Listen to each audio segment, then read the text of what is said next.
तो अप्सराएं मतलब ना बूढ़ी होती हैं, ना मरती हैं, ना कुछ और होता है, ना रोग होते हैं उनको। तो वहां उर्वशी नाम की एक अप्सरा थी, उनका अर्जुन के साथ मन लग गया। वो कहती कि मेरे को पसंद आ गए हो तुम, तो इन्वॉल्व होना चाहती हूँ मैं आपके साथ। और अर्जुन ने कह दिया कि आप तो माता समान हो, मैं ये काम कैसे कर सकता हूं। तो वो उनको नाराजगी हो गई। उन्होंने श्राप दे दिया कि तुमको अपनी मर्दानगी पे इतना ज्यादा वो है ना, तो जाओ तुम यूनक बन जाओ, किन्नर बन जाओ तुम। अर्जुन जैसा इंसान, मतलब जिसको कि सर्वश्रेष्ठ आदमी की उपाधि दी गई है, उसको किन्नर बन गया वो। मतलब बाद में इंद्रदेव आए, बोले अरे ये क्या कर दिया। तो वो भी बोली कि मैं कामाग्नि में आतुर हो गई, मेरे को इतना मन लग गया था इस इंसान के साथ, इतना सुंदर है ये आदमी कि मैं रोक नहीं पाई। लेकिन कोई बात नहीं, मैं अब जो बोल चुकी हूं वो तो हो नहीं सकता, ठीक, लेकिन मैं इसकी अवधि छोटी कर देता हूं, लेकिन मात्र 1 साल के लिए किन्नर रहेगा। तो ये धरती पे नीचे जाता है, और वहां जाके एक और वक्त इनकी शर्त में था, इनके वनवास में, कि आप लोगों को 12 वर्ष का वनवास है और 1 साल का अज्ञातवास है। उसमें अगर आप लोग पहचान लिए गए तो आपकी अवधि दोबारा बढ़ा दी जाएगी। तो उस टाइम पे चूंकि ये किन्नर बना हुआ था, तो इसको छुपने का टाइम मिल गया, लोग पहचान नहीं पाए। वो सब लंबी कहानी है। तो आप ये देखो, उस टाइम पे 1 साल पूरे इसने नाच तमाशे किए कायदे से, खूब तालियां बजाई। तो आप ये देखो कि कर्क राशि, चाहे आप वैदिक ज्योतिष में भी पढ़ो, और चाहे आप ये अर्जुन कार्ड से देखो जो मैंने आपको सिखाया है, जो स्ट्रेंथ का जो सॉरी जो चैरियट का जो कार्ड है, ये आपको कौन कौन से रास्ते से लेके जा सकता है। तो आपको मैं ये शेड्स दे रहा हूं। इस कार्ड को देख के आप ये भी कह सकते हो कि जो आप इतना इसको हेड ऑन देख रहे हो ना, ये उल्टा सीधा एक समान बहुत हो चुका है, ठीक है। इसको सारी टैक्टिक्स आती है, इसको सब पता है, और इसने हर तरह से झेला है। तो आप कह सकते हो ऐसे इंसान ने, अब देखो फंडामेंटल देखो क्या आ रहा है, ऐसे इंसान ने घर के काम भी किए होंगे, झाड़ू लगाना, पोछा लगाना, खाना बनाना, इस हद तक भी इसने वो किया है कि शस्त्र भी चलाना आता है और ये सब चीजें करनी भी आती हैं। तो अब चैरियट के कार्ड को देख के ये जो आपको मैं डिटेल्स बता रहा हूं, ये सब चीजें आपके दिमाग में आनी चाहिए। और बिलीव मी, अगर आप दिल से कार्ड निकाल रहे हो, जो मैं आपको कहानी सुना रहा हूं, आपको एक कहानी दिखाई देगी। चैरियट के कार्ड में आपको ये पूरी कहानी दिखाई देगी।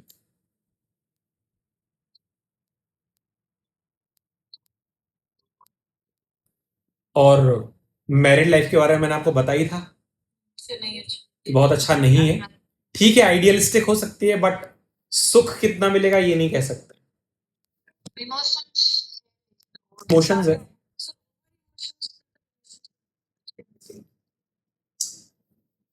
एक्चुअली आप सोच के देखो कि द्रौपदी को अर्जुन से प्यार था, वो अर्जुन को चाहती थी। अर्जुन के चक्कर में कृष्ण कर्ण को भी गाली दे दी। लेकिन जब अर्जुन मिला तो हुआ ये, मतलब कि भाई माँ ने बांट ही दिया पूरा का पूरा चारों पांचों पतियों में।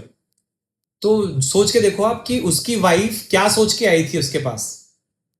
मैं आपको पता क्या बता रहा हूं, कर्क राशि की पीड़ा बता रहा हूं, कि उसकी वाइफ उसके पास क्या सोच के आई थी कि मैं अर्जुन के साथ शादी करके जा रही हूं, और 5-5 लोगों में बंटना पड़ गया उसको।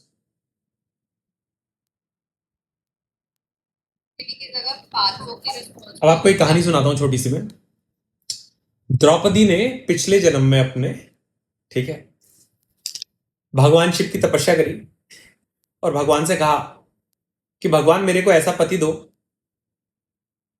जो कि उससे बड़ा कोई धर्म ही ना हो संसार में, इतना धार्मिक इंसान हो, इतना वेदों का ज्ञान हो उसको, और शरीर में ना उसके ऐरावत हाथियों, 100 ऐरावत हाथियों के समान बल हो, इतना बलशाली इंसान हो वो, और मनुष्यों में सबसे श्रेष्ठ हो, जो कि बहुत बड़ा तीरंदाज हो, ठीक है, धनुष बाण की कला को सबसे बड़ा माना जाता था।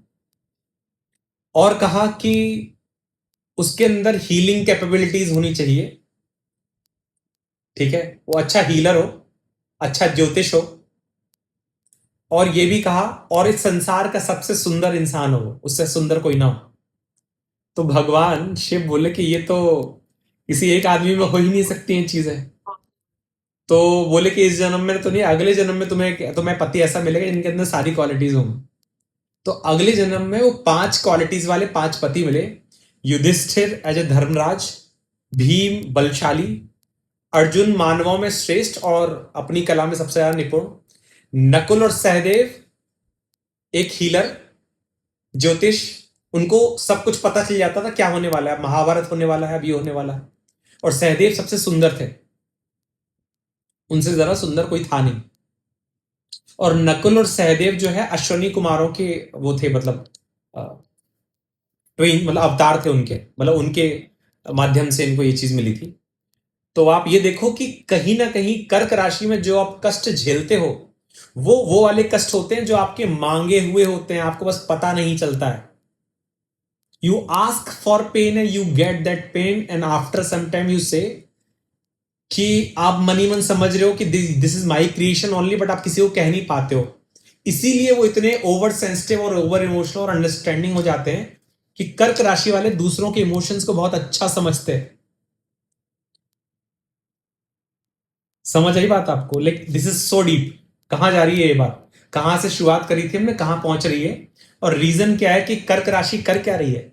अब आप लोग चाहे वैदिक एस्ट्रोलॉजी को ऐसे ही समझो, या आप ऐसे ही किसी के मुंह से कैंसर सुन लो, ठीक है, कि कैंसर जो साइन होता है, या आप टैरो कार्ड में कैंसर साइन देख लो, या आप ये सब मून का डोमिनेंस देखो, तो आपको समझ आया कि व्हाट्स द प्रॉब्लम, कहां चल रहा है। कैंसर साइन जो है वो क्यों इतना प्रॉब्लम में है इमोशनली। उस एक्चुअली उसके साथ क्या हुआ है मैं बताता हूं। कैंसर साइन के साथ क्या हुआ है, ओशो की कहावत है, ओशो कहते हैं कि हर चाह पूरी होती है लेकिन सोच के मांगना, अगर चाह पूरी होगी तो क्या करोगे। द्रौपदी की चाह पूरी हो गई, और it is said the biggest curse in the universe कि आपकी डिजायर पूरी हो जाए, क्योंकि असली खेल वहां से चालू होता है। इसीलिए कहते हैं कि भगवान के चरणों में छोड़ देनी चाहिए चीजों को। छोटी मोटी डिजायर्स मांगते रहते हैं, बाकी लेट गो कर देते हैं कि प्रभु आप ही देख लो। आपने सोचा था कभी कैंसर के बारे में इस तरह से जैसे हम बात कर रहे हैं?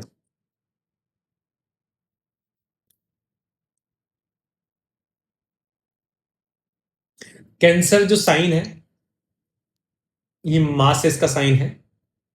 मासेस का साइन क्या होता है? जहां पे आपको जनता का प्यार मिलता है, पब्लिक आपको हीरो मानती है, अर्जुन की तरह। They look up to you, और उनके आपको हीरो मानने की वजह से आप चाहे इतने इमोशनल प्रॉब्लम में हो, आप हीरो बन के बाहर आते हो।